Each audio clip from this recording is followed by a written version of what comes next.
हाँ student, now we see example 5। Example 5 में क्या दिया है, find the integral surface of the equation. Equation दिया है और इंटीग्रल सरफेस निकालना है थ्रू द कर्व। कर्व भी दी है, उसमें से हमें इंटीग्रल सरफेस निकालना है। तो वही मेथड है, कुछ चेंज नहीं है।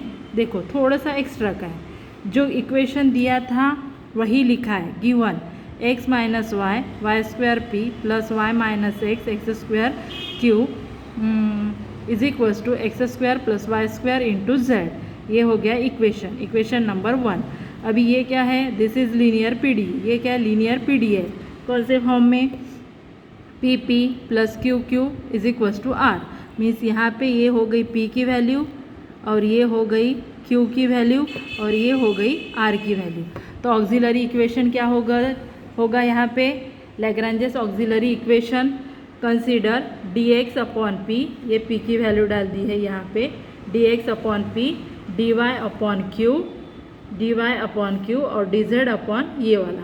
फिर उसके बाद में क्या किया, dx और dy को कंसीडर करते हैं। dx और dy को कंसीडर किया तो dx upon x minus y into y square is equals to dy upon minus, अभी यहाँ से माइनस बाहर निकाला है। जैसे यहाँ पे y माइनस एक्स है तो हम क्या करेंगे, माइनस बाहर निकालेंगे तो x माइनस वाई हो जाएगा इंटू एक्स स्क्वायर। अभी देखो ये वाला ब्रैकेट कैंसिल हो गया तो हमें क्या मिलेगा, dx upon y square is equals to minus dy upon x square. फिर इसको क्रॉस मल्टीप्लाई करते हैं। क्रॉस मल्टीप्लाई करते हैं तो एक मिनट, यहाँ पे एक्स स्क्वायर चाहिए, x square into d x square into d किया और is equals to y square into d y. इसको इंटीग्रेट करेंगे तो इसका इंटीग्रेशन हो जाएगा एक्स क्यूब अपॉन 3 प्लस ये इधर शिफ्ट हो गया तो y cube upon 3 is equals to constant of integration c1 upon 3 लिया। अभी पूरे इक्वेशन को हम क्या करेंगे, 3 से मल्टीप्लाई करेंगे। 3 से मल्टीप्लाई किया तो हमें मिल जाएगा ये x cube plus y cube is equals to c1। ये हो गया इक्वेशन 2। अभी क्या किया, वी हैव, जैसे हमें हमारे पास 3 रेशो थे वो पूरे लिखे d x d y d z. फिर क्या किया, इन दोनों का सब्ट्रैक्शन किया। मीन्स डी एक्स में से डी वाई को सब्ट्रैक्ट किया, देखो यहाँ पे लिखा है, और डी जेड को ऐसे ही रखा। फिर क्या होता है, d x minus d y means क्या होता है, d of derivative of x minus y, तो उसको इस फॉर्म में लिखा। फिर यहाँ पे देखो x minus y y square plus, जैसे यहाँ पे माइनस है हाँ, और यहाँ पे हमें x माइनस वाई चाहिए तो अगेन यहाँ से माइनस कॉमन निकाला। यहाँ से माइनस अगर कॉमन निकालते हैं तो ये माइनस माइनस प्लस हो जाएगा और यहाँ पे आ गया x minus y into x square और ये एज इट इज़। फिर क्या हो गया, दोनों में से x माइनस वाई निकल गए और ये बचा हुआ x square plus y square आ गया। ये तो अभी सबको आता है ये कैसे सॉल्व करना है, ठीक है। तो ये हो गया और ये वाला रेशो एज इट इज़। अभी देखो derivative of x minus y upon x minus y x square plus y square, और यहाँ पे भी है x square plus y square, तो ये कैंसिल हो गए। तो हमें क्या मिलेगा, derivative of x minus y upon x minus y is equals to d z upon z. इसको इंटीग्रेट करेंगे तो इंटीग्रेशन क्या मिलेगा, लॉग x माइनस वाई और ये क्या हो जाएगा, log z plus log c2। अभी यहाँ पे log x माइनस वाई है, यहाँ पे प्रोडक्ट रूल मीन्स log है तो log को कॉमन निकाला, इन दोनों का प्रोडक्ट हो गया, दोनों तरफ से log हट गया तो x minus y is equals to z into c2। तो x माइनस वाई z इधर शिफ्ट किया तो हमें मिल गया c2। यहाँ पे मिला था c1 और यहाँ पे मिला था c2। अभी इंटीग्रल सरफेसेस आर क्या हो गए, एक ये वाला हो गया c1 और ये वाला हो गया c2। इसको इक्वेशन नंबर 4 नाम दे दिया। अभी हमें आगे में क्या निकालना था कि ये देखो इतना ही नहीं था, यहाँ पे था कि through the curve x z is equals to a square और वाई इज इक्वल्स टू 0। तो हमें आगे क्या करना है, therefore equation of a curve is given by, ठीक है, x z is equals to, यहाँ पे दिया है वही लिखा, equation of a curve. Therefore equation of a curve is given by x z is equals to a square और y is equals to 0, it's parametric equation. अभी इसके parametric equation लिखना है। देखो अब हम क्या कर रहे हैं कि देखो put x is equals to t in x z is equals to a square, ये हमें दिया है। वी गेट, अगर देखो x z is equals to a square है तो जेड इज इक्वल्स टू क्या हो जाएगा, ए स्क्वायर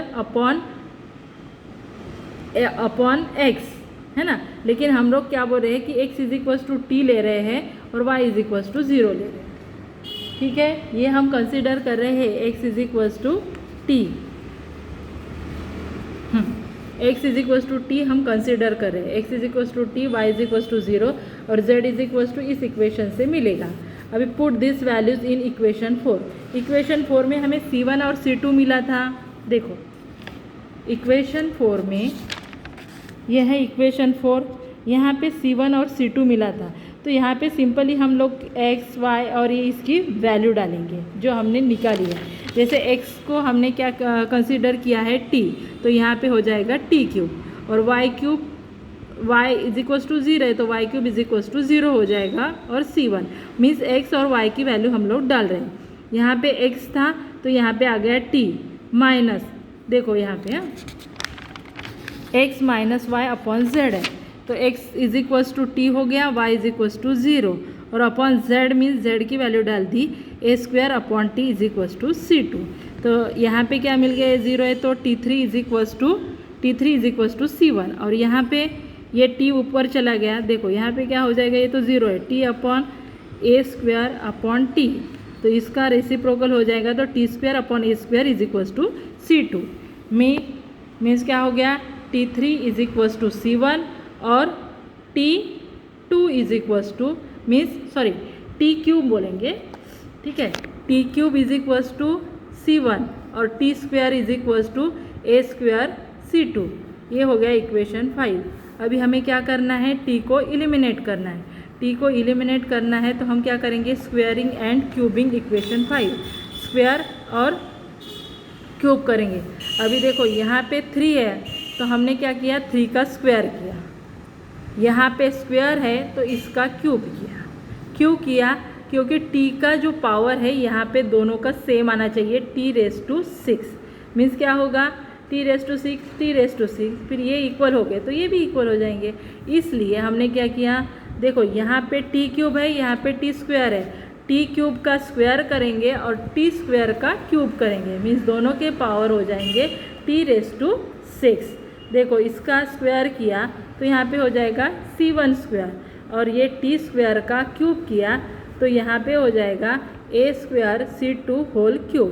तो यहाँ पे मिल गए t⁻⁶ और यहाँ पे भी मिल गए t⁻⁶। यहाँ पे आ गया C1 स्क्वायर और यहाँ पे आ गया a स्क्वायर का क्यूब मीन्स a⁻⁶, इन दोनों का मल्टीप्लिकेशन होता है और यहाँ पे आ गया C2 क्यूब। अभी ये दोनों सेम है तो ये भी सेम हो गए मीन्स हमें क्या मिल गया, means left hand side same है तो इसके राइट हैंड साइड भी सेम होते हैं। समझ में आ रहा है, देखो ये है ना t⁻⁶, t⁻⁶, ये दोनों इक्वल हो गए तो ये भी इक्वल होंगे। तो C1 square is equals to a⁻⁶ into C2 cube. ठीक है, C1 हमारा क्या था, C1 की वैल्यू डाल दी यहाँ पे, C1 की value x³ plus y³ whole square is equals to a⁻⁶, C2 की वैल्यू डाल दी x minus y upon z whole cube. फिर इसको क्या किया है, a⁻⁶ हो गया, ये हो गया x माइनस वाई क्यूब और यहाँ पे z³। फिर सिंपली क्या किया, ये इधर शिफ्ट हो गया तो हमें मिल गया x³ plus y³ square whole square into z³ is equals to, ये क्रॉस मल्टीप्लाई करते हैं। ठीक है, इसमें थोड़ा सा क्या ये था कि हमें कर्व दी थी तो कर्व से हमने क्या किया, जो इक्वेशन मिला था कर्व से हमने x को कंसीडर किया t, y is equals to 0 और z की वैल्यू, ये सब वैल्यू हमने इक्वेशन 4 में डाली और उसको सिंप्लीफाई करके t को हटा दिया। ठीक है।